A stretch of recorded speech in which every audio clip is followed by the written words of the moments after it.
Hello and welcome to the Capitol Report on NTD Television. I'm Steve Lance. Republican candidates already arguing as they vie to emerge in the first primary debate. That's as former President Trump seeks to reach an even larger audience by doing something different. NTD's Iris Tao has more from the White House. The clock is ticking toward the first GOP primary debate tonight, where 8 GOP candidates will be fighting to seize that opportunity to make a name for themselves in their bid for the White House. We got the first debate in this whole shebang we're going to be able to do. It should be a lot of fun. So this is a good opportunity for me to introduce myself to the country. But a race's frontrunner, former President Trump, is taking away much of the attention by skipping the debate and planning to post an interview with former Fox host Tucker Carlson on X just 5 minutes before the debate. Carlson said today, "Whatever you think of Trump, he is, as of tonight, the indisputable far and away frontrunner in the Republican race. We think voters have an interest in hearing what he thinks."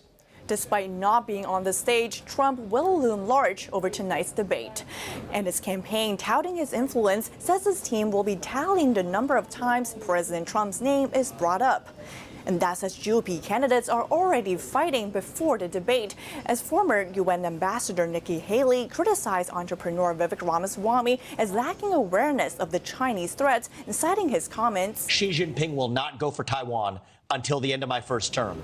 Policies toward China, as well as domestic issues like crime, the economy, and the border, will dominate the debate.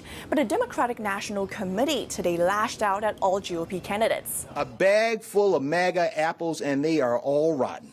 And President Biden's campaign made a surprising move today by placing a dark branded ad on Fox News website on the day of the debate.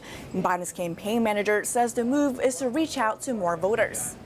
And President Biden said today that he would try to see and get as much as he can of tonight's GOP debate. Reporting from the White House, Iris Tao, NTD News.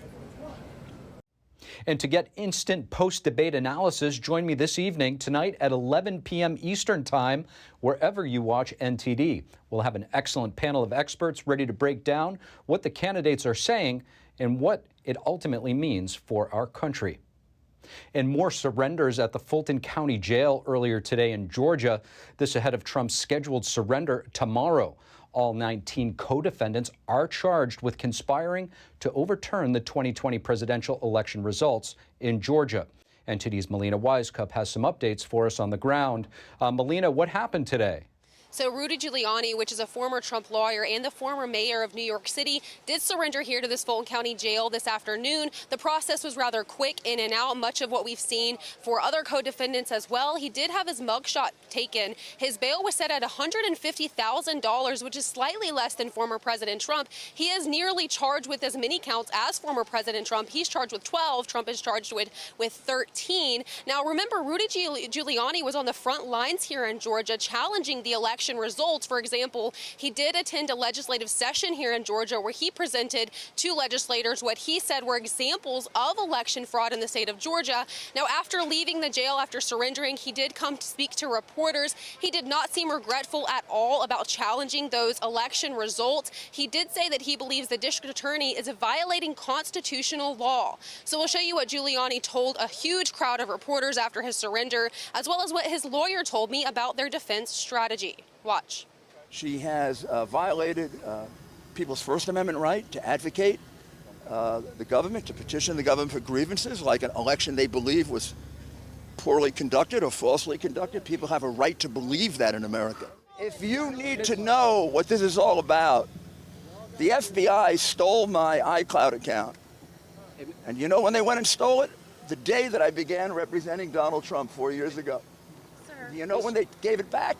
The day after I represented Donald Trump. The racketeering statute is so broadly drafted, it gives the state an easier opportunity to get in all kinds of evidence and things that are unrelated. So that's probably going to be the first point of attack, to look at the RICO charges. So with Rudy Giuliani's latest surrender, that makes a total of 9 people of those 19 defendants who have surrendered here to this jail. So we're expecting former President Trump to come here tomorrow. We still aren't sure about the time. We have seen reports that he could come tomorrow night during prime time. I mean, he's really trying to switch this around and trying to counter this messaging here with that prime time appearance if that does happen. But his process will likely be like the other defendants that we saw. It will be a quick process. His bail is set at $200,000. The sheriff has said that they will be doing a mugshot and fingerprinting for him. However, we will have to wait and see what happens because ultimately he's different than other co-defendants because he does have Secret Service protection. And joining us now to discuss the case against Trump in Georgia, we have David Gelman, attorney at the Gelman law firm and former prosecutor in the state of New Jersey. Attorney David Gelman, thank you so much for joining us. Thanks for having me. Attorney Gelman, there seems to be a lot of negotiating going on between Trump's legal team and the court in Georgia. Mugshot now possibly not. It was on the table before. A primetime booking. What are you seeing here, and how are you interpreting all of this? So obviously, number one, this is something that has never happened in American history, a president being indicted. But number two, it seems to me that the Fulton County DA's office is really trying to get as much media coverage as possible. They want to make a spectacle of this. You know, it's not every day you're going to have the president or former president of the United States coming to their courthouse. So they're going to try to do everything to maximize their coverage and make their case for them. Number one, they wanted $200,000 bail for the president. Why do you need bail for probably the most recognizable individual in the world? And in fact, President Trump yesterday put on his Twitter something, or I'm sorry, his social media account, something very similar to that effect. So it looks to me like the Fulton County DA, again, trying to really just publicize this as much as possible. So I want to get your thoughts here. This kind of gets into the weeds a little bit in terms of whether or not it's in the former president's best interest to have this case dismissed from the state court and brought over to the federal court, and how likely that may be. So there are pros and cons to doing it that way. It doesn't seem like he's going to get a very fair trial if it's held in Fulton County. So I do think a change of venue is necessary regardless if it's going to go to the federal courts or the state courts. If it does go to federal court, one, I think it's going to take longer to do.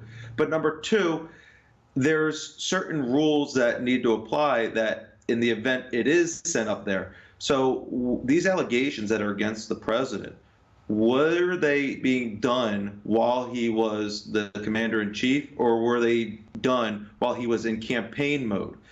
The statute provides that it can be brought up to the federal system in the event that you are acting in a federal capacity. So these are all questions that are going to have to be answered before they can make a decision on whether it's going to be going to the federal court or in the event of just a change of venue in general.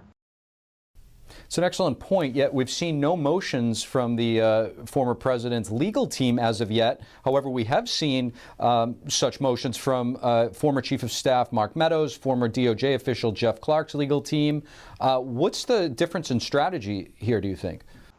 Well, I think the president's team is waiting to see what everybody else is doing. Now, obviously, he's the main cog in this whole indictment. I wouldn't be surprised in the next couple of weeks, though, where you're going to see the president's legal team file a motion to, yes, get this into the federal court. Now, the Fulton County District Attorney, they're going to fight this tooth and nail for the simple reason that they want to get as much publicity as possible, and they want to keep this as local. But I do believe that this is a federal case. These RICO charges that are being brought against the president are RICO statutes, even though the Fulton County DA did bring them in state court. This really is a federal case, and I believe eventually that's where it's going to head. I mean, switching gears a little bit here, but still on the legal front, you know, the Biden family probe has been turned up a notch with more subpoenas for IRS and FBI officials. Questions whether or not Hunter was being shielded from investigations back in 2022. How difficult will this actually be to prove? Not as much as people think, in my opinion.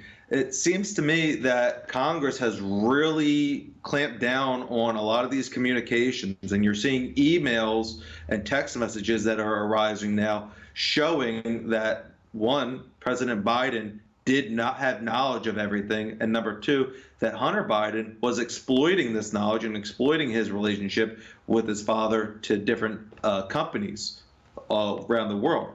So I could definitely see that they're going to have a lot of issues. And now with the special counsel, David Weiss, allegedly having more free reign, I think they have no choice but to bring more charges to Hunter Biden. Attorney David Gelman, thank you so much for joining us. Appreciate your perspective. Thank you very much for having me. Thank you for watching the Capitol Report. If you want to see our full broadcast, check us out at epochtv.com.